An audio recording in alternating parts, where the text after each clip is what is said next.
welcome to the club. Welcome to Zoom. Hopefully by the end of this, you'll be a convert because Zoom is pretty cool. So, and are you right, Shane, if anyone's got anything to say, that they just unmute themselves and have a chat? Yeah, you can do that. It's really up to you. If you want to send a chat message as well, that's fine too. Yeah. All right, cool. All right. Take it away, Shane. Thank you. Thank you very much.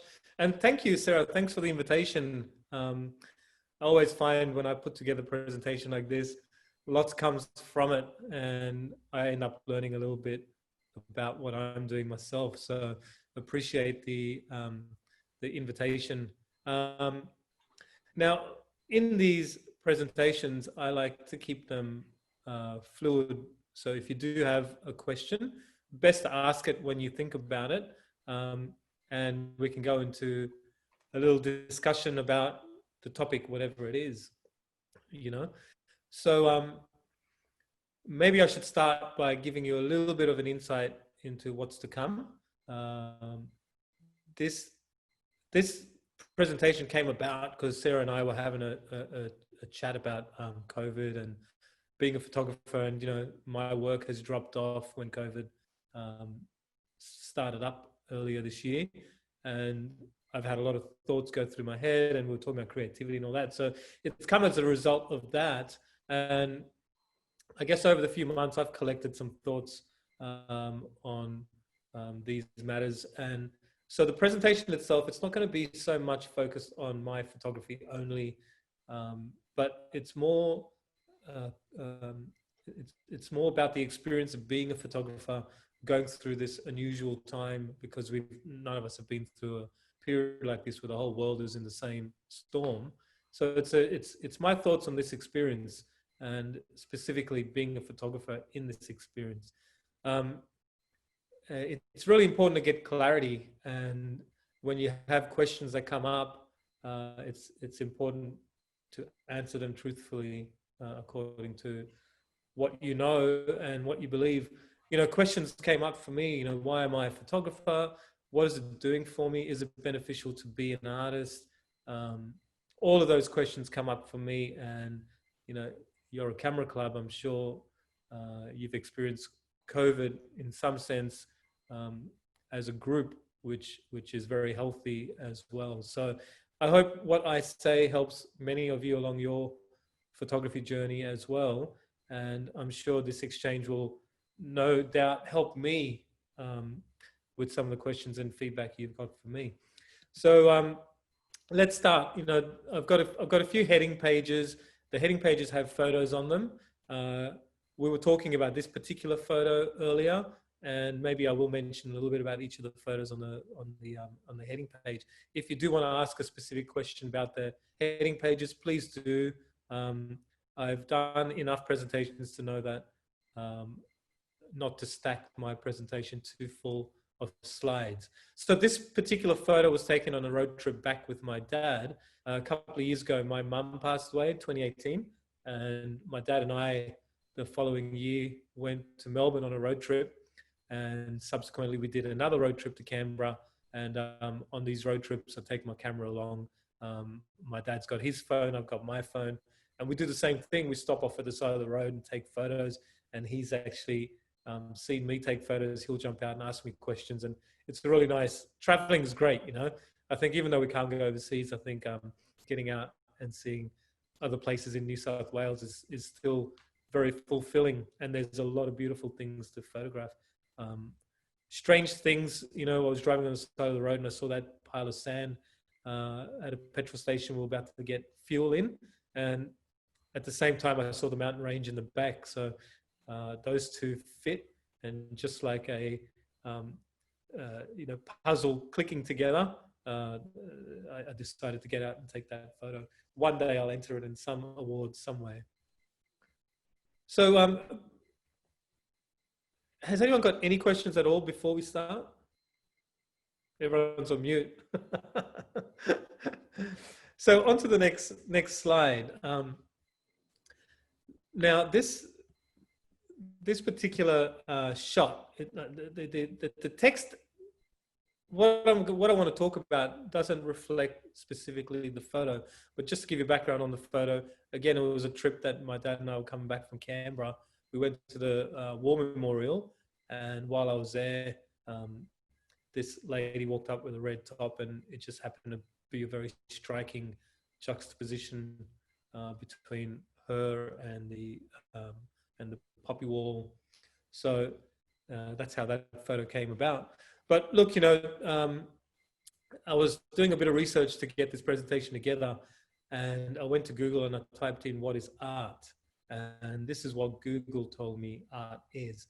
So art is the expression or application of human creative skill and imagination.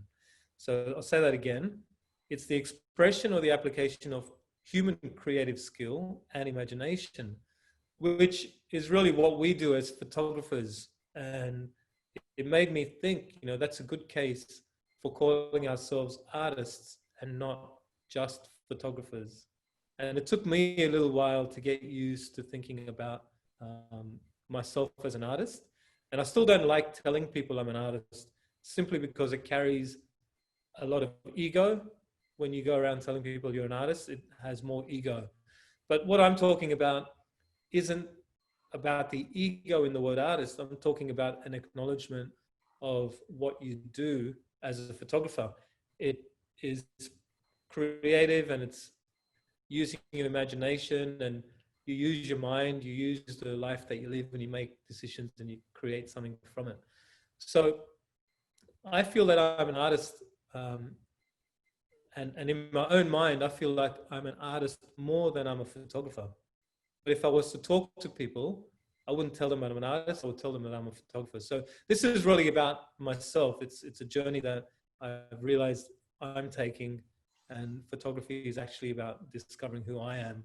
And similar to all the photographers everywhere in the world, most people start with an interest that they're interested in, and they take photos of that interest.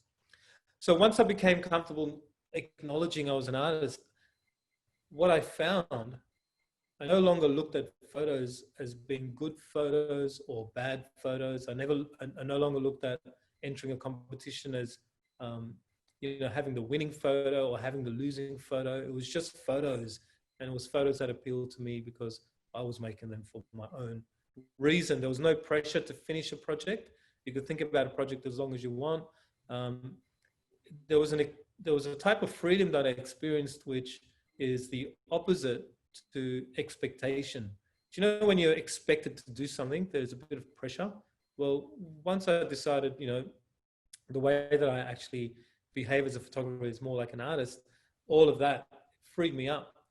So in closing that thought, I think, if you can come to reflect on this, and if you can think yourself an artist, then you'll never be working, you'll forever be creating art. And hence the title, You Think, Therefore You Are. And so that pretty much sets up what I want to show you in the next few slides.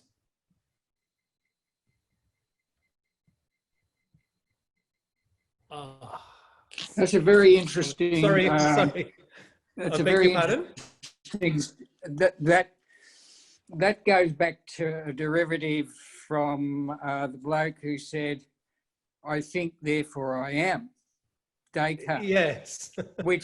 which is a totally twisted view if you're coming from Eastern philosophy, because Eastern philosophy comes from the perspective of I am, therefore I think. Interesting. So wonderful. Thank you, Russell. That was really good. I will remember that.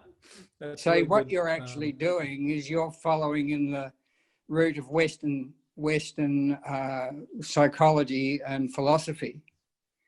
That I think, therefore I am. Whereas the other mob come from I am, therefore I think. Interesting. I mean, I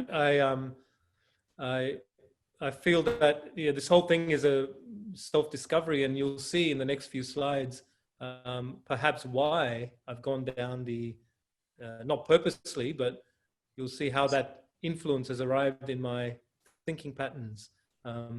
So let me go to the next slide. negative space and positive thinking.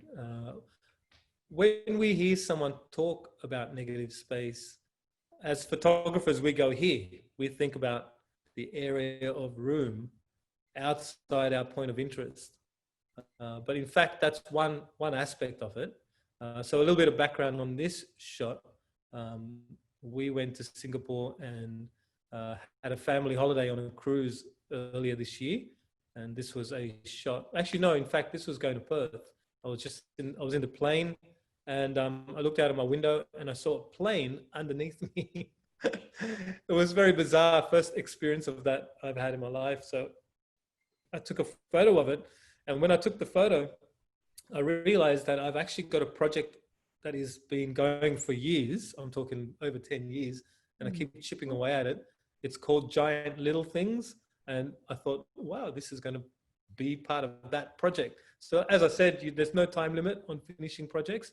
You can just collect pictures and keep them until you've got enough, and then publish a book, put it on the internet, do whatever you want with it. So negative space and positive thinking. How many of you don't know this etching or don't know this artist? Anyone don't know this artist? Okay, so this guy is his name's MC Escher, and I remember discovering MC Escher's work for the first time. I used to work in North Sydney in a copy shop, and at lunchtime there was a period where I'd go to the library, and it was a bit of a game. I'd walk into the library, I'd randomly walk down any aisle, I'd pick a book and see what I ended up with and attempt to read it. And anyway, it was the first time I'd done this. And I walked into the library, I walked down an aisle, I fetched a book from the shelf, and it happened to be MC Escher. And I was 21 or 22 or something. I had no idea about anything, especially art. And I grabbed this book, and no one's ever told me about MC Escher before. I've not known about it, not seen it. It's the first time I'd actually seen this stuff. I opened it up. It was one of the negative reversed images similar to this. And I remember looking at it, and it completely blew me away. But I was very excited because I was literal with my excitement. I was excited because of how clever it was, and the fact that it messed with my reality, my logic. It played tricks on me.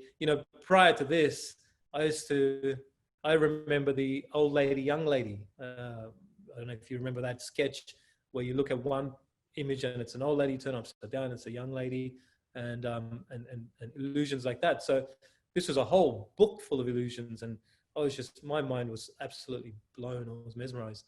But what I didn't realize at the time, and as the years have gone by, the negative space, in fact, is a very powerful tool for positive thinking. And in the last 3 years, certain events have happened in my life which I've had to reflect on. So in 2017, a friendship, a long-term friendship, and a business venture that the two of us were in finished.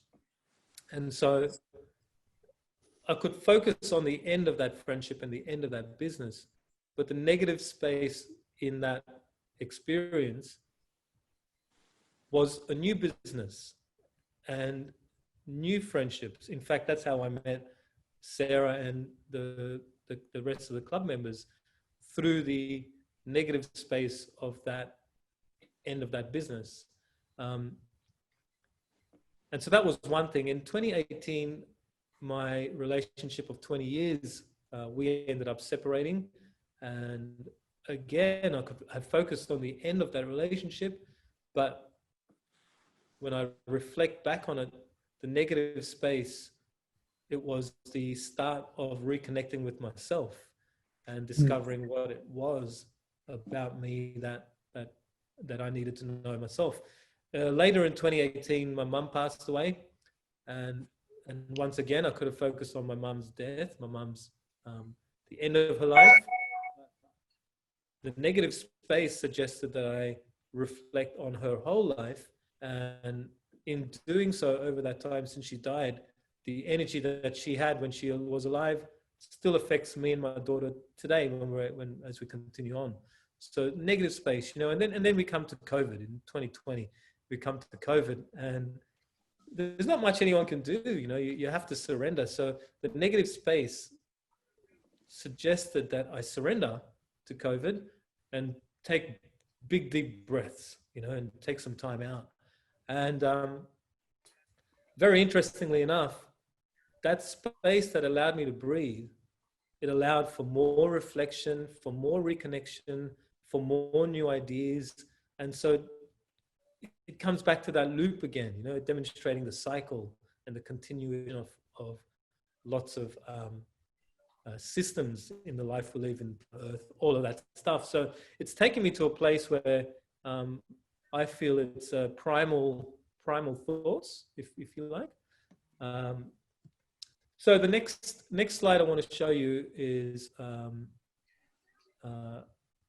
my space of isolation. This is where isolation happened for me. I've just moved to Vaucluse to be near my daughter's school, and my ex-wife lives down the road in Rose Bay, so I had no choice but to move into this area, and I had to decorate the place myself because it's all me and everything else. So I started to take all my things and put them around.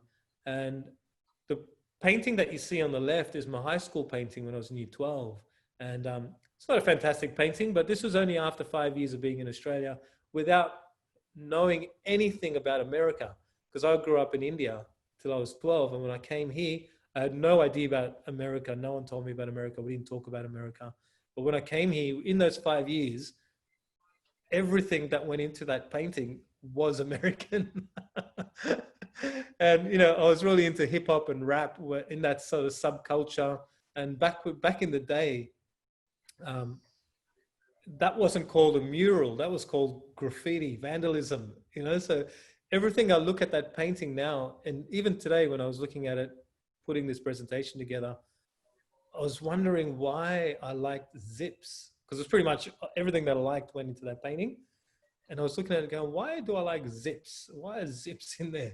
But I think what it is, now when I practice photography, a lot of my work happens to be fragmented. So you can see behind me, I've got the portrait of Goran Brekovic, and it's done as a mosaic. And I think the zip was almost like what is beyond the things that I like. You know, I've put all this stuff down on the canvas, and they're very immediate gratification, things that are on the plate at the moment, much like MC Escher and his work and his drawings that affected me the time I saw it. So maybe the zip is the, you know, zip it down, go through, because I don't know what's on the other side. So still now I'm looking at it, and it's in my room, so I see it every day when I wake up, when I go to sleep. The picture next to it is a drawing that a friend of mine did for my 18th birthday. I was mad into Kiss, into the theatrics. I got myself into the magazine, the music magazines. I used to do fireballs and all that stuff. And it was really very exciting. But I found that the actual man himself, I didn't like his personality, his ego, his, you know, I just liked the theatrics of it. But this is the identity that made me go and find music, and music introduced me to photography, and, you know, one step follows the other. So it's important for me to have painting around me, drawings around me, you know, even things that aren't significant as far as expensive things, but things that actually have stories in them. So these two objects, I love light. I didn't realize how much I loved light, but I actually do love light a lot. The last place I lived in had so much of light in it. And being a photographer, that is something that is key to being a photographer, loving light. But, you know, something that I want around me aren't just objects. I want stories around me. I want things that connect to other people, like reflecting on my mum and her energy affecting me after she's passed.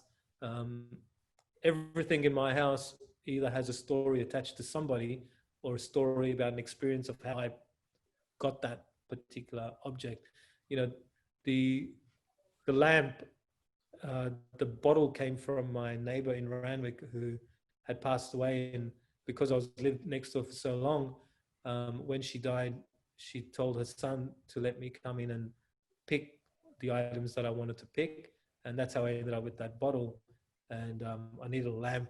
I've got a 7-year-old daughter that comes in, lives with me once every 2 weeks, so putting a bunch of fairy lights in there seemed to do the trick. And the light box, again, you'll see in a few other slides to come. I think a light box is always handy. And many of you who don't know, I don't have the studio in Chippendale anymore, so I had to bring everything back home. And the architects that had the studio were getting rid of that light box. They're going to throw in the bin. And I don't think useful items like that should go in the bin. So this is all part of a resourcefulness that I've learned about myself in the last few years. And being a photographer, it's really important to have that mentality where you can be resourceful and you can find the story in items, and you know how to put two things together to get a result that you're happy with. So this is all related to photography, even though it doesn't seem like it is. It's part of a creative mindset that I feel is important to get work that you're really happy with. So I do love light, and one of the reasons I took this flat, as soon as I walked in, there's this massive well in the lounge room, and it has these skylights that go up to the roof, and every day the apartment gets filled with sunshine, and that was a very important factor for me. So again, light is really important for me. Again, this is the corner you can see behind me. I feel if I'm going to call myself an artist, and if I'm going to feel like I'm an artist, then the space that I'm going to be in has to have a play area. And I want to surround myself with music and art and books and painting. And I think the most important thing that I didn't do when I had a partner, when the two of us were living together, there was no little section that I could go and play my guitar when I wanted to. I couldn't just paint when I wanted to, but I've set my space out so I can do that. You know, there's nothing worse, and I've seen this in my daughter, there's nothing worse than having all your toys locked up in the cupboard, and then you've got to bring it out and pack it away each time. There has to be some sort of fluid momentum where you can, if you feel inspired to paint, you can sit down and continue painting. That painting, by the way, that little canvas of my daughter was a photo that I took, which I really loved. And it's the first time I've painted. And so I sat down and I've been trying to paint that. It's been on the easel for, no joke, about 4 months. So it's a project that doesn't end, you know, and every now and then I'll go to it. And when I get to it, I get infatuated by it, and I'll stay with it for like 2-3 days. And I've wiped it. I've painted over it nearly 8 times because I just wanted to get to the next level. So yeah, so it's very important for me to have an area that you can play in. So now it brings me to this picture.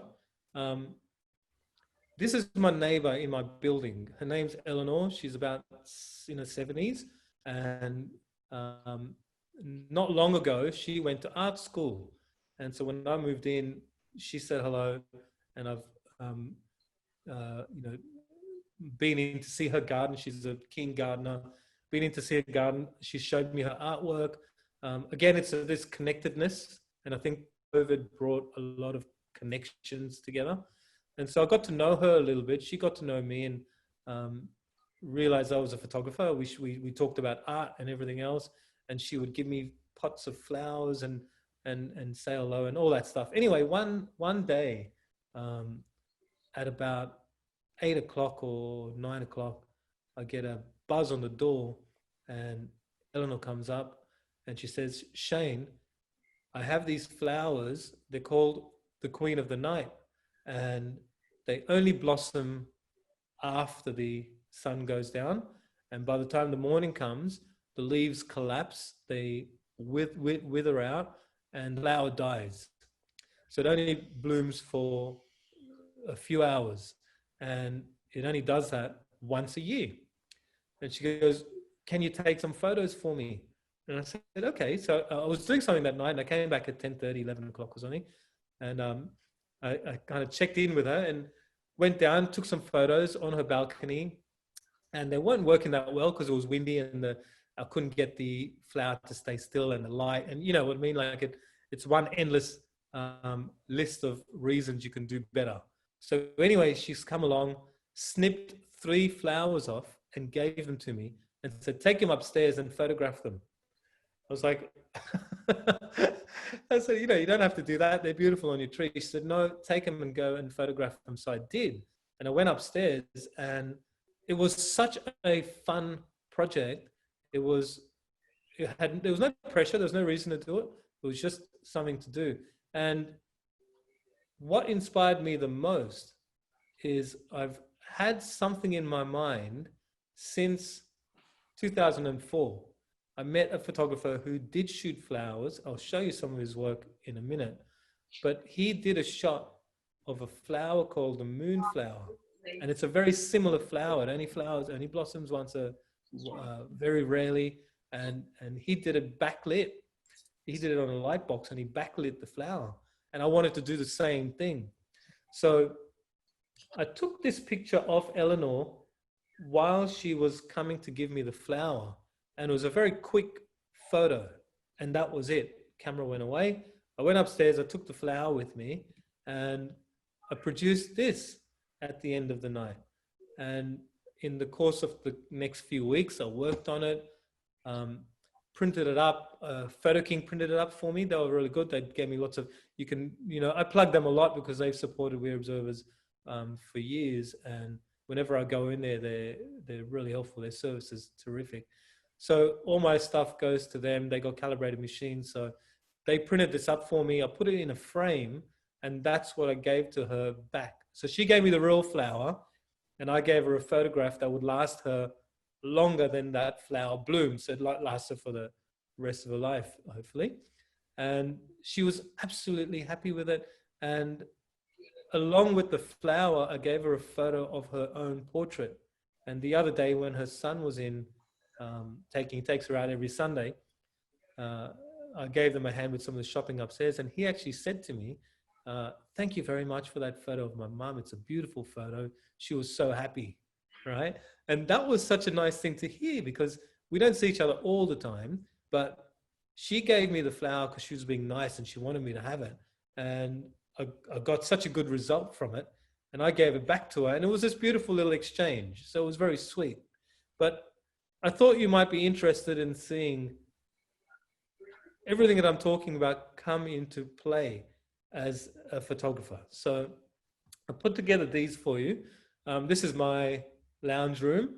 And when she gave me the flower, I didn't have any lights. I didn't have all my photography gear wasn't at home. I didn't have anything to work with. But in my head, I could visually reference my friend's work. Warwick Orm is his name. I could visually reference his work. And from that work, I was able to create this circumstance of a makeshift light table, right? So, I've got these glass tables lying around. I have these 2 bedside tables, which the intention was to sell them on Facebook. And I went, I'm glad I didn't do that, because I can use them as a stand.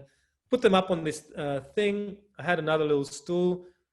I got my mag light out, put the baking paper down and everything. And, it was a makeshift studio, and I moved all my furniture around. And these shots were done on my iPhone, but just by sheer chance, pure coincidence, 2 weeks before this happened, I had gone to a friend of a friend's house to visit someone that she knew.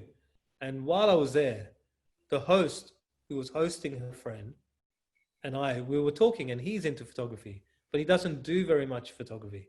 And he had a macro lens there, and I had never met him before in my life. First time I'd met him, and I was looking at the macro lens. It's a 135mm Canon macro lens. And he saw, I was so fascinated with it. And he looked at my Instagram and everything else, and we were talking, and he could see I was passionate about photography. he said to me, you know, why don't you take it with you, do a few shots with it, and keep it till the next time we meet. And I said, I can't do that. I'm never going to see you again because, you know, this friend's going to go back to England. My friend's going to, like, we're not, unless we try really hard. So that was about 4 or 5 months ago. And every now and then I'll ring him up and say, hey, Dylan, I've still got your lens. You know, when are we going to meet up? So he gave me that macro lens. 2 weeks later, my neighbor gave me the flower. I had nothing in my house except these bits of furniture that I was going to sell anyway, and baking paper. I had everything I needed. And, you know, this is why I say, like, you know, if you start thinking in a very resourceful way, this stuff like this, it just comes together and it happens. And I know a lot of you do this anyway, because I've seen your photos. But it's just like a muscle, you know, like if you practice resourcefulness over and over again, you start to see everything in a different way, and you start to understand how to make use of things in a way that it's not really been designed for. And that's always grabbed my interest. How do you use something? How do you repurpose something and use it in a way that's productive and you can actually do stuff with it? So that's just want to say, Shane, that is the most beautiful photo and the most wonderful story. You know, the connection with your neighbour. And I think you gave her something absolutely so beautiful. I'm very moved. Oh, thank you very much. I just have to interrupt you and say it. No, please do. Please do. Any more comments like that, you know, positive criticism, interrupt anytime you like. But yeah, look, you know, I felt that it was a nice thing. I could actually feel it while it was happening. I could feel it while I was shooting the flower. I was shooting the flower, imagining giving it to her. So I could feel that all the way through. I could feel that what I was doing, there was a very strong and clear intention why I was shooting this flower. So one of the problems that, not one of the problems, one of the challenges I have with photography is photography that doesn't have a purpose. I find it really difficult to go out there and make photos that are pretty without having a purpose. You know, I find that really difficult, and it's not something that I enjoy. I would love to go out and just do astrophotography for the sake of the experiment, but I think I think there needs to be more purpose to it for me. And doing this was at, you got to remember, this was at 12 o'clock at night. I'm moving furniture around. It's a timber floor, and the neighbor's probably going, what the hell is he doing? He's going to move in, start moving stuff around. So I could actually feel it. But thank you very much for sharing that, Angela. It's good to know. It's good to know that that came across. I think that's a very interesting comment about purpose. Yes, yeah. Because it's in absolute the opposite direction from what I do. Yeah, that's right. It's the opposite direction of my process. It's the absolute opposite direction of any idea of photographic intention.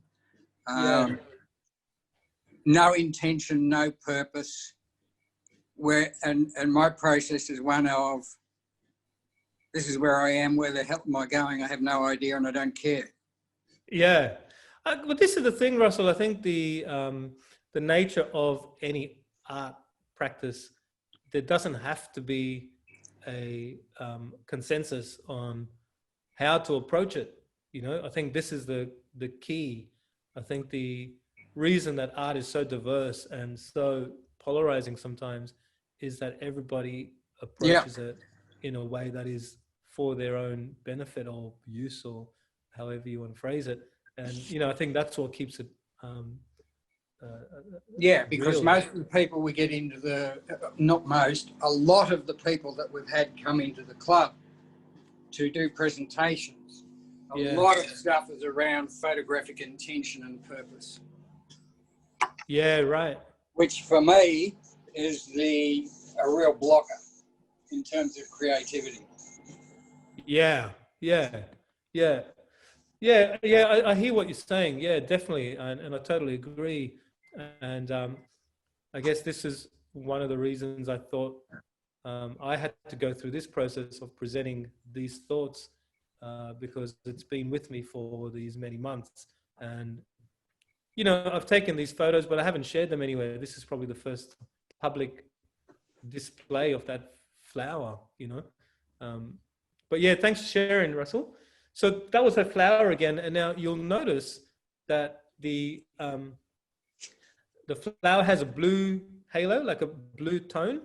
And I wanted to get that blue tone in, but I didn't know how to do it. I didn't have any gels and all the proper stuff. So what I ended up doing was grabbing the Tupperware lid, and I put the Tupperware lid on top of the mag light. Can you see that? The Tupperware lid, and that gave me the blue tone. And when I got the photos back and I was working on them, the image looked similar to that. That's shot on my iPhone, but when I was shooting in RAW, that's how the flower sat. It sat on the table like that. What I did in post was rotated the flower so that the light looked like it was coming from the top. And it almost feels like the flower's submerged underwater to me, because the light's coming down like the sun. And I knew I'd finished when, you know, it was so clear that until I rotated the whole image upside down, that was all that was needed to make it, to finish it, you know. So I was really happy with that. And you know when you're happy, because I ended up printing about 5 or 6 image prints of it and put them into frames and started to giving them out to people, and the reactions were the same. You know, people loved getting them because it was very beautiful. It's a very beautiful image to look at. Now, I mentioned a guy, Warwick Orm, a little earlier, and Warwick was the reason. Oh, it wasn't the reason. Warwick was the entry point into commercial photography for me, because he was putting together a book called Flora Nova. So this is his flower. This is his picture of a moonflower. And he's done it with a light box behind the flower. And I was brought in, I rang him up out of the blue, and I asked him if he had any work. This is when I was first getting into photography. And he said, why don't you come in and help me with my book? And at that time, I was a pre-press operator, so I knew computers and everything else. And I'd met him. He sent me into his room and we worked together, and he didn't give me any instructions or anything else. He just told me what he wanted to do, and he fully trusted my capabilities, or, you know, if I didn't know something, he trusted me to tell him I didn't know it. And I helped him with his book, and he was very grateful. And I was just surprised that he would let me near the things that I thought were so serious. You know, he's printing a book, he's going to be publishing it, and it was all so important for me. But he didn't treat it like that. He treated it as something that was just something else that he's making. It's like another meal or washing his clothes, you know. But it was special for him, and it was actually a very big part of his income for the next decade. But I saw this in his book, and his old book, if you ever want to go and check it out, even online, it's called Flora Nova. And his whole book is flowers that are shot with a light table. So now, taking you back to when I showed you that picture of the light box that the architects were going to throw away, knowing that I'd done a shot with a makeshift light box, I couldn't let that light box go to the tip. I just couldn't let it go to the tip. And it serves two purposes. It serves as a light box, and I can use it for photography. I haven't yet done anymore, but my daughter, when she comes in and stays with me, she can use it as a work desk, and she puts all the drawings on there, and she colors, and she does everything. So it's like this stand-up work desk for her. So it's got purpose, you know. Now on the flowers theme, I came across this when I was looking for images to show you, and I wanted to show this to you because, again, like one of the interesting ways that you can put yourself in the line of interesting work is by meeting artists, other artists who are making things, and photograph their art. So this is an artist called Alison Coates, and she was one of the first artists in Sydney to use raw organic material and make art from them. So she was doing the sticks and, you know, flowers and natives, and putting them on display in hotels and everything else before it started getting picked up and people were doing it. And her work's very distinct. And anyway, to cut a long story short, we connected through a commercial job I had through the Key restaurant. She was the artist that made all the installations for the restaurant's display, and she would come in and turn them over every week. And then we got introduced. I had the studio, she had the artwork, and we worked on this series of pictures together. The project got pulled, but I got left with some amazing shots, and I gave it to her, and she was very happy for it too. And she just uses organic materials to make these. And, you know, she left me in the studio with them, and I did what I thought looked good. I lit them the way that I thought looked good. So there was this kind of freedom that I had experienced with Warwick the day that I started working for him. And as an artist, you have this sense of, you know, you're collaborating with each other, and you know that you're both going to pull in what it is you do best. And so you just leave each other to do it. And that was a really nice point to get to. Any questions so far, guys? Anyone want to say anything? All good? Excellent. I'll keep going. So what we just saw was pretty much filling you in on what my space looks like, my living space and my headspace, and a couple of projects that I've done to sort of give you a good sense of where we're up to right now. So everything is connected. The reason I say that, and, you know, I'm not saying anything new. A lot of you know this stuff already, but when you know the stuff is one thing, and I knew all this stuff as well, but when you know that stuff is one thing, and then when you experience it, it's something else. So in the last couple of months, I started yoga, and I've been doing yoga for a little while. And in this last yoga class I went to, the yoga instructor said, well, you know, you're all here. Thank you for coming. It's Friday, whatever she said. And then she said, today, what I want you to do is go back to the first day that you started yoga. Do yoga like it's the first day. There's no expectation to get the moves right. Go back to when you had no idea about yoga. Go back to when you were unsure if what you were doing was right or wrong, but you did it anyway. Take yourself back there. And she kept going on and on and on. And it was centered around this journey of going back to the start of the practice. And I think what she was trying to say, the way that I interpret it, was forget everything you've learned and go back to when you didn't learn anything, didn't know anything, because when you don't know anything, everything you do has a particular curiosity. And when you approach it, you have a particular element of experiment that happens. And I think that's what she meant. Forget that there's a way to look when you do a yoga pose. Just do it. You know, feel it in your body, feel your ligaments stretch, all of that stuff. So when I heard that, this presentation's been on my mind ever since Sarah and I talked about it. So everything that I hear happens to funnel into it somehow, right? So when I heard that, I thought, oh my God, that is a very beautiful way to explain to someone a technique, perhaps to keep yourself inspired. Because, you know, when I teach photography at We Observers, I'm forever telling people that you got to get back to this childlike mind, childlike mind, childlike mind. and be curious and experiment and all that. And people have heard that a number of times, but hearing it come from the yoga teacher, I could directly apply it to the photography practice.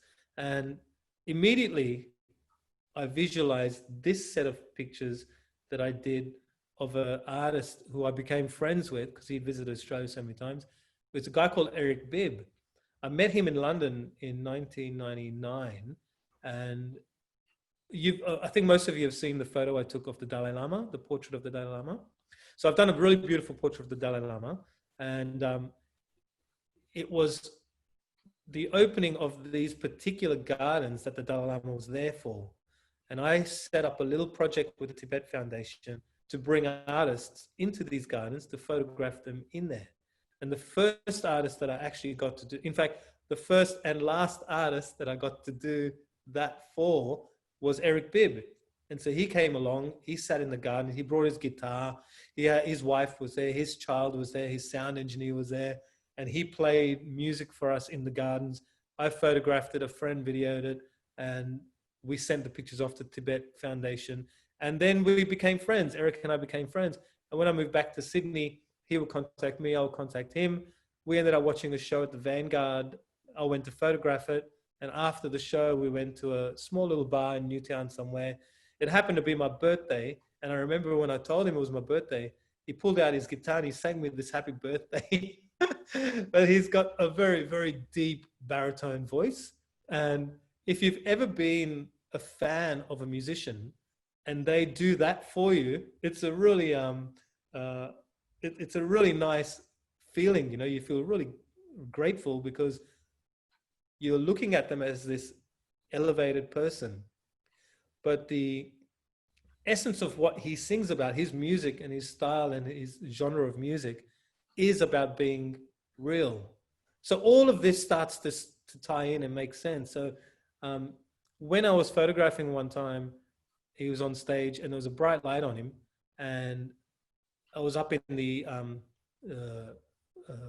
what is it, the circle elevated seats, and I did this experiment. I don't know where it came from, but I put my camera on bulb mode. Right? Everyone's familiar with bulb mode. What's bulb mode? Bulb. B-U-L-B. Oh, yeah. So I put my camera on the bulb mode, and the bulb mode essentially exposes for as long as you got your finger on the shutter. So I had my finger on the shutter because I could see him playing his guitar and wandering all over the stage. And so I figured if I have my finger on the bulb mode and I close my lens in between his pacing, I could open my lens again, release my finger, and I'll have two images on the one frame. Because I had the 5D Mark I, I think, at the time, and the 5D Mark I didn't do double exposure. And so I had the idea, the visual reference, had the idea, experimented with it, and this is what I got. And I was like, wow, that's very interesting. I did so many of these, only a handful worked out, but just very, very interesting. And then I started playing with moving my camera and then exposing the film. And so I'd get these trailing lines and then the figure, and doing some more experiments and some more experiments. And I ended up with a whole bunch of Eric Bibb, double exposure, long exposure. It's almost like a fusion of long exposure and double exposure. And I had not known anyone do that before. And half the buzz was thinking of it, doing it, and seeing that it worked. And half the buzz was, I don't think I've seen anyone do this before. It's absolutely brilliant. It is. It's totally new to me. I do a lot of these shaky ones, but this is something new. I can't wait to try it. Glad I just can't wait. It works in certain situations. If there's too much light, it won't work, of course. You need that contrast of a theatre stage or darkness with light on it. You know, you need the object, the point of interest, to be lit. But it's simply a matter of taking what the camera does via mechanics and doing it with your hand manually, you know, which is how they used to expose and not expose in the old days anyway. They lift the thing up and put the thing back down. So it became a mixture of long exposure and double exposure. And I was thinking, wow, this is great. But it got buried. Life moves too quick. And I forgot about it. I don't even think I've sent it to him. And so COVID gave me a lot of opportunity to then spend time organizing my photos, looking through my archives. You know, the presentation gave me an opportunity to actually use some of the photos I did and talk about them. And as I say in the photo talks that many of you have come to, the whole idea with the photo talks is to give people an additional way to talk to share their work. You know, instead of publishing or publishing or exhibiting your work, you can now talk about them as well. So anyway, that was a few years ago, and very recently, as in like it finished on Sunday, this whole concept of reconnecting with people and reflecting on the jobs that you've done in the past. I contacted an arts organization I haven't spoken to for over a decade, I reckon. They're called SIMA, S-I-M-A, and it's the Sydney Improvised Music Association. Called them up, asked them for any work, and they said, well, you know, it's good timing. We are just about to launch the Sydney Women's Festival. Would you like to shoot concerts in that series? We don't have much money, but I'm happy to put you on a few of those gigs. And I said, why not? And so off I went over the last week and a half, photographing at these venues and back to the old basement, 505, seeing all these bands, new young musicians coming through. And I've now got a 5D Mark IV. And so this shot was taken. And so, you know, the double exposure, because it's music, there's a bit more freedom to play with some of these concepts. So the double exposure came back to me, and the 5D Mark IV has a feature that you can use to double or triple expose your shot. You can expose it 4 times, 5 times if you want. So I used it on a double exposure, and I actually went out of the room and shot from a distance the stage. So what you're looking at on the left-hand side, that she looks like she's in a recording booth, that was done from outside where the tickets are collected. Looking in, the corners where she's at, the right-hand side was where the audience were. So when I finished shooting that one shot, I went back into the room from a whole different angle, zoomed right in on her and put her in the empty space that I saw, which was vacant from the other shot. So I double exposed it, but in a very calculated way. And again, I shot a bunch of them, and this one was the one I was happy with the most. And when you take that into post and then do some little tweakings and everything on it, you can bring up these hidden colors, hidden shapes, hidden reflections, because they're all buried in the shadow. But the double exposure was the trick that really gave me a buzz, because I don't think any of these musicians, you know, they don't have the budget to get people to photograph and experiment. They wouldn't have seen these shots before, you know? So it was really making me excited. And the person that commissioned the job wouldn't have seen these before, because the photographers they get are generally students or people who are just happy to be there, not experimenting in this kind of way. So I haven't given them these shots. You guys are the first people to see it. I haven't actually given them these shots yet. So I've collected these shots, and one day, hopefully, I'll put an exhibition together and show them. So that was one shot. There's some more experiments on the same kind. Sorry, was there a comment? Oh yeah, I was saying that previous shot's simply stunning. It really is. Oh, thank you guys. You guys are turning out to be my biggest fans. So this is again in a venue called Foundry 616. That's the owner of the venue. If you have a look carefully, the guy in the blue shirt with his back to us, you can see him repeated in the far corner. Can you see that? Yeah. So it's a double exposed shot. So that person in the far corner is actually in the correct position, and that's a wide shot. And then I've zoomed in on them and shot the shot of the two of them sitting together on a long lens. But zooming in on them, put them onto the left-hand side. And so it's a really very calculated positioning within that double exposure. And all of you can do it. Seriously, it is very easy. As soon as you start experimenting with it, you'll just be blown away how easy it is. And again, the post-production enables you, depending on which venue you're at, how the band's been lit, and how you want to push and pull and change colors and everything, you can get these fantastic effects. And all I wanted, I just needed one clear image where you can see the musician.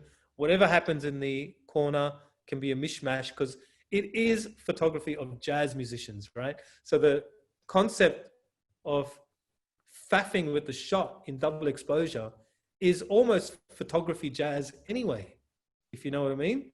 It's jazz, but in photos.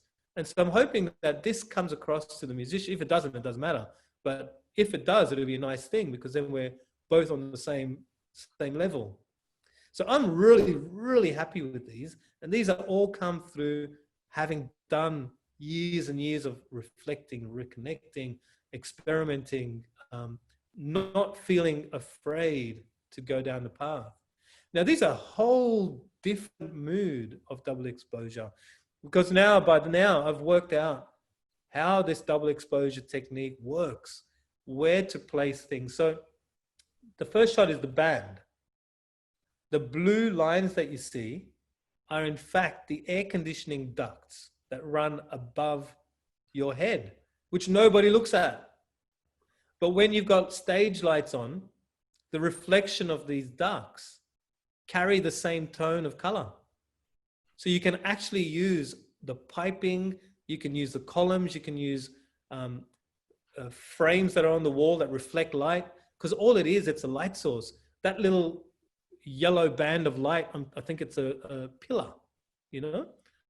So I'm double exposing, and really the hero of the shot is the girl playing the guitar, and she's really well illuminated. She's crisp, she's clear, she's sharp. So the shot works for a shot, but then the jazz part of the shot is all of this other unexplained interference, which sits really well.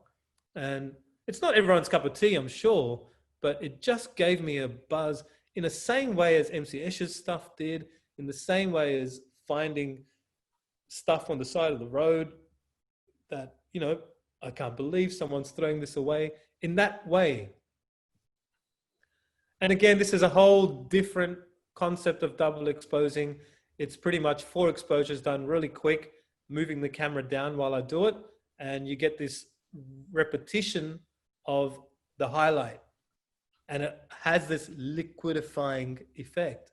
And I came to this because I had been giving this challenge years ago by someone who wanted me to photograph an experimental music festival, and I had to make a photo as a direct result of the band, and I didn't know how to do it. And so what I ended up doing was taking my camera, setting it to a 4-second exposure, and I went to the kick bass and I sat my camera on the kick bass while he was playing, because it was all experimental. You could do anything you want. And so I went to this kick bass, put my camera on his kick bass, and he kicked 4 beats because he was playing rock. So it was 4/4 beat. So it was like doom, doom, doom, doom. And I had 4 seconds of exposure, and each thump made an indentation. And that was my picture that came directly from the music. So the music made the shot, not me. I was just the robot that put the camera on the bass. And so the idea of the experiment worked. You know, the shot itself, you know, I could show it. People probably would say, ha, ha, ha. But it was the experimentation of that which gave me this idea, which now can expand into something else. So it's all sort of, it's all connected, you know, it doesn't matter what you do. Now, I'm aware of time. How are we going for time, Sarah? It's 8:36. Everyone cool to keep going for a little bit? Probably another 20 minutes. Oh, good. Okay. That's plenty. That's plenty. Is that okay? Okay. So flow, again, in the tone of experiments, when photographers started to explore with video, I didn't really want to go down the video part, but I did come across something called a cinematograph, and that absolutely grabbed me, and I wanted to do more of it. So I had this job with Flying Fish. Do you know Flying Fish, the really beautiful seafood restaurant? I don't know if it's there anymore, but it used to be in Piedmont. It was a fancy restaurant, and anyway, I got to photograph it, and I did this.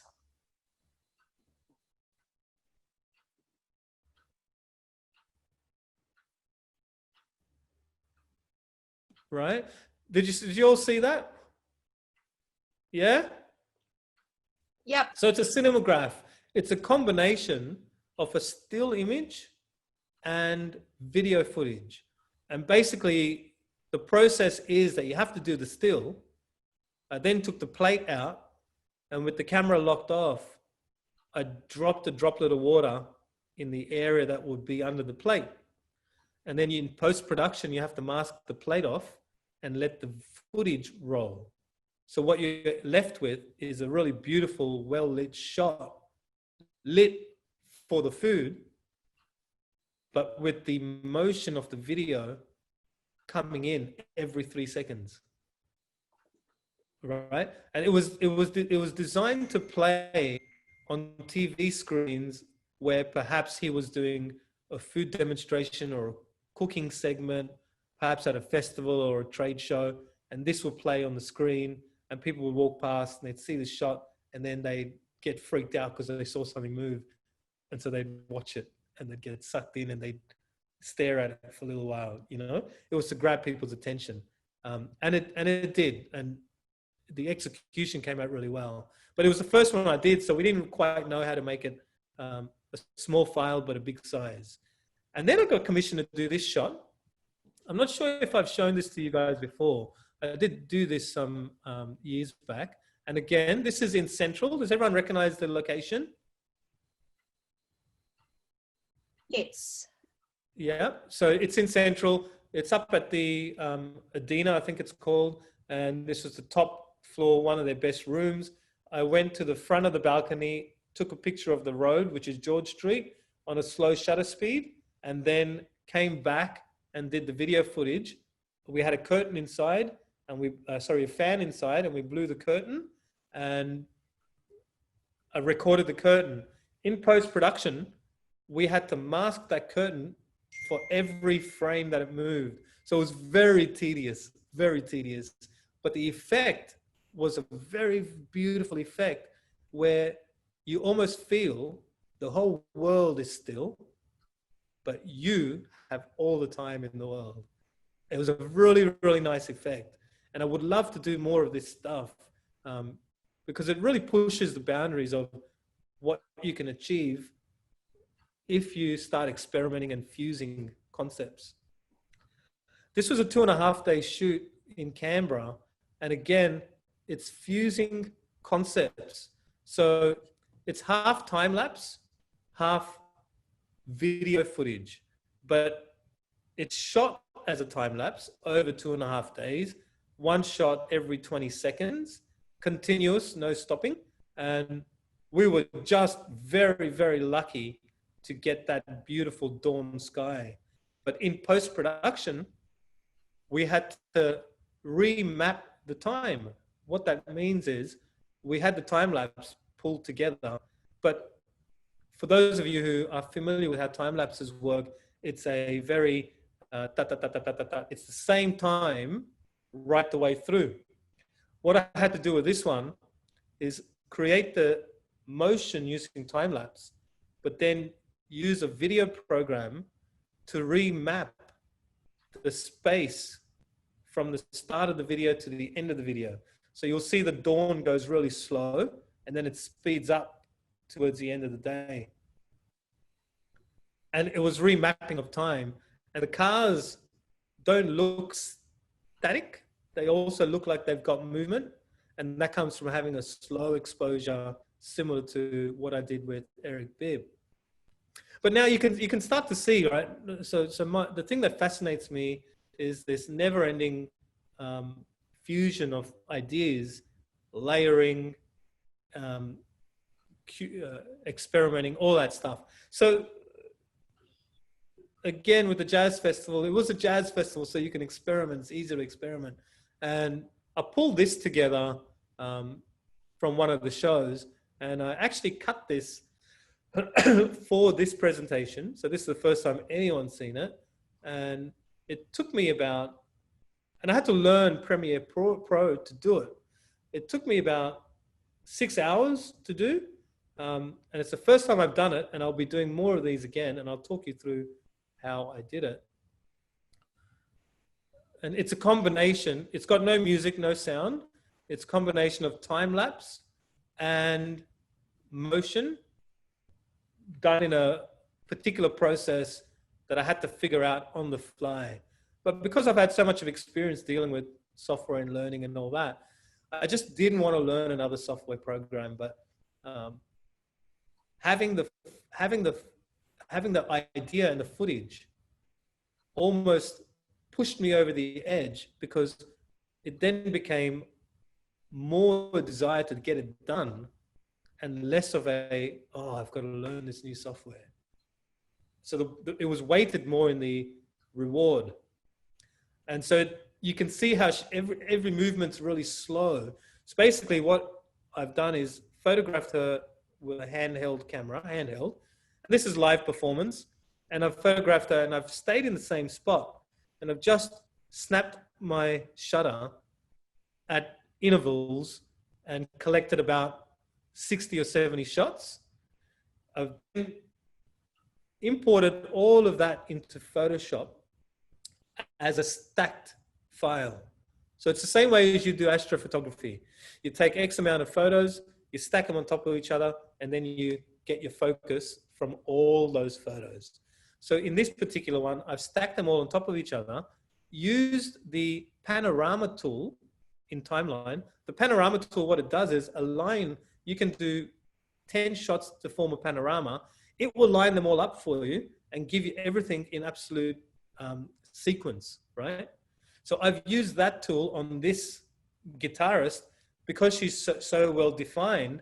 It stacked all of her arms and guitars and everything else as best it could. So then I've got this automated way of generating one image to sit on top of the other image. And then I've put a crop around it and taken those files into Premiere Pro. In Premiere Pro, I've put it onto a timeline with an interval of, say, 1 second, and put a crossfade into each frame. So what you're looking at should really be tuck, tuck, tuck, tuck, tuck, tuck, tuck, almost like a book. You know the book. You know the book. You know what I'm talking about. You flick the book and the pages make the animation. It should be like a jerky animation, but with the crossfade, one frame melts into the other, and so you just get this slow movement. You know, it's a really beautiful effect, and that's the first one. I want to do a lot more of those. So it's pretty exciting to have these opportunities to experiment with, you know, and live music is one that I find really inspiring. So that brings me to the end of my presentation, but I wanted to end on something a little bit funny. This is a friend of mine. He's a jeweler, very successful businessman, and he used to always make these comments. And he was a very, very nice guy. He was very nice to me. We were really good friends. And he used to always make these comments about how lovely my hair looked. And I thought I'd end on this note because, as someone mentioned at the start of this presentation, photographers have power. I think we were talking about who was controlling the the presentation, the cameras and the mics and everything else. But, you know, photographers do have power because you can do this. So, you know, you can make friends any which way you can, you know, and he was very happy. I showed this as a presentation and everyone had a little chuckle. So that's it, my friends. Thank you so much. Thank you very much. This last picture was taken from a trip I did to Western Australia for a job that got cancelled and I had to come back because of COVID. It was at the Pinnacles in Western Australia. I drove up there for a little road trip and I took 2 photos, one looking at the camera, one looking away. When I was putting this presentation together, I'd seen this picture and it took my fascination. So I brought it into Photoshop and I swapped the heads around and it seemed to appeal to me more. So I thought it'd be a fitting end to the sometimes serious tone of the whole presentation. But that's it. Thank you, everyone. Really, really, really good to share all that with you. Thank you, Shane. Thanks, Shane. Fabulous. Thank really you very much. Enjoyed that. Yes, yes, so good. Thanks, guys. Thanks for having me, Sarah. Thank you. Okay. It was beautiful. Thank you. And Wonderful. I look at, go on, Margaret, you speak. Can I just ask Shane about, you know, the crossfade in Premiere that you did with the guitarist? Yes. Why did you stack them in Photoshop first? Can you get the same effect by just bringing the stills directly into Premiere? Oh, I see. Okay. So you can get the same effect. Yep.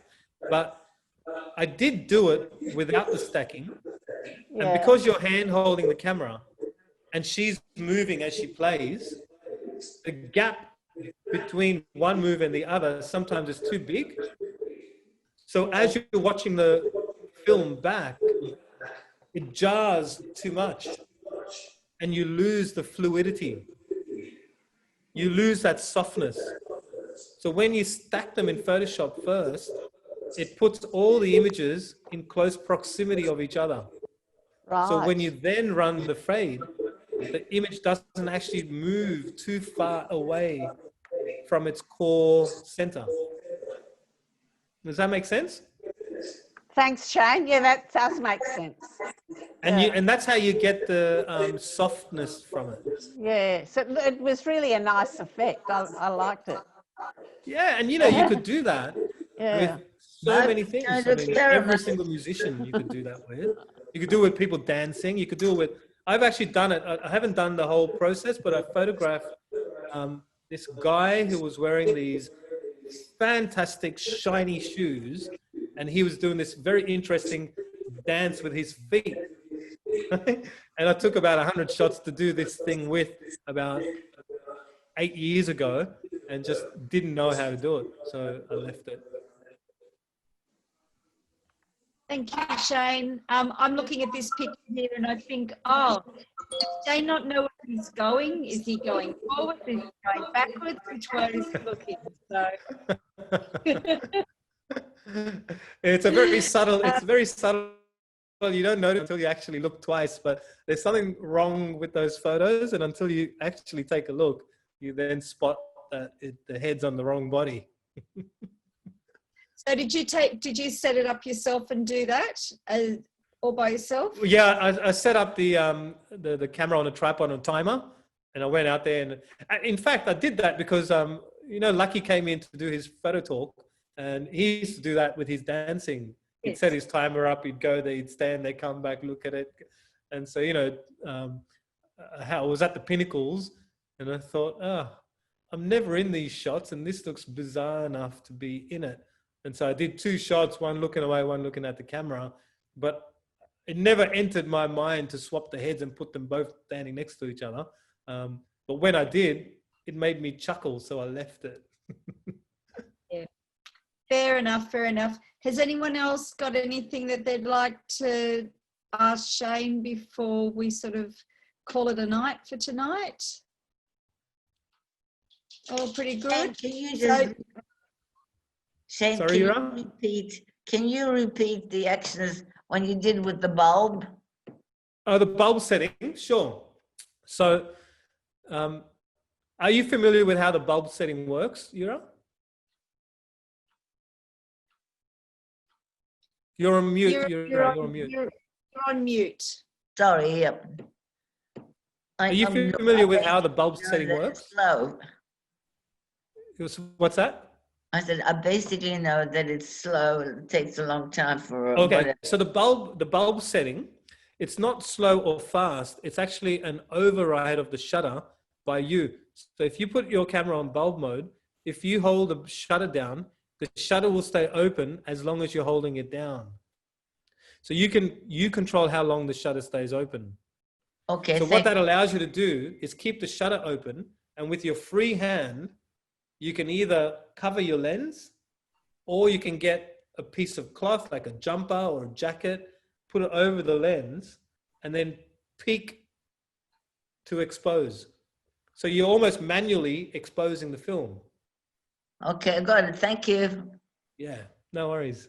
Thank you. It's a good experiment. I mean, try it. Yeah, I enjoyed those. They're beautiful. Yeah. Wonderful. Shane, Okay. I've got a question. Yes? With the bulb, like when you open it, that would only be able to be done in a dark area, wouldn't it? You would be able to do it in daylight. No, you wouldn't be able to do in daylight. So to use the bulb setting, you wouldn't use the bulb setting in daylight anyway. The bulb setting is, if you're in absolute darkness. So another example of how you'd use the bulb setting, if you're in an absolutely dark room or in the pitch of night, you'd have your release cable in, you would put it on bulb setting, and you would lock your release cable to keep the shutter open. Right. Okay? And then you could go in there yourself, turn torches on and light yourself up, or you could point your camera at a rock feature, open up your shutter on bulb, walk around the rock with your little portable speed light and flash the rock from the side, from the top, change the color, do it from the other side, and all of that would get recorded on the same frame. Yeah, sounds really good. So it's a really interesting way to experiment. It's definitely not something you can use in the day. You need absolute black. Thank you. If any of you have any ideas and you want to run them by me, I can give you a little bit more insight if it helps, if you are thinking of doing any experiments. And Sarah's invited me to a couple of your walks and stuff, so I'm looking forward to coming along to those. I need to get out and do some more photography anyway. I did offer, I said, Shane, you can come anytime. Get a bit of inspiration, because we've actually had a pretty good year this year, so can't complain about that. Yeah. So I think that finishes us for tonight. Firstly, I want to say thank you, Shane, so much for sharing your time with us. It's always a pleasure to see you. And thank you, yeah, I hope that everyone has taken away something. I have taken away something, so I'm very pleased about that. Everybody, not that I wasn't paying attention to you at all, Shane, but I have set up an event for our Christmas party while I was talking to you, while you were talking to us. So that's online for everybody to go on and read and say whether you're going or not. And the committee will be having a meeting. They're probably the last one for the year. And we're going to be talking about subjects for next year. So if anyone has any burning subjects that they would like included in the schedule, I already know that Russell is, we've got something from Russell that's going to be included sometime through the year. And if anyone else has anything else that they would really like to do, we might even do bulb. Bulb might be one of our subjects for next year. Yeah. It's because we always like to think outside the square a little bit. If you have any of the ideas, please let us know, because we will let you know the entire run for the year for subjects by Christmas. So we'll be able to finish for the year and go away and maybe spend a bit of time over Christmas collecting a few photos for next year. So if nobody has anything else to say, just like to say thank you very much for coming, everybody. And I hope you're safe and healthy, and I'll see you in 2 weeks' time. Oh, I haven't got my schedule open, but we've got project due in 2 weeks' time, and Steve Turner will be doing our critiquing. So thank you, everybody. Any questions? No? All good? All right. Bye, Thanks, everybody. everyone. Thanks, Shane. Thank you, Bye. Good night. See ya. Good night, Thank you. everybody. Bye-bye. Brilliant, Shane. Bye. Thank you. Thanks, Russell.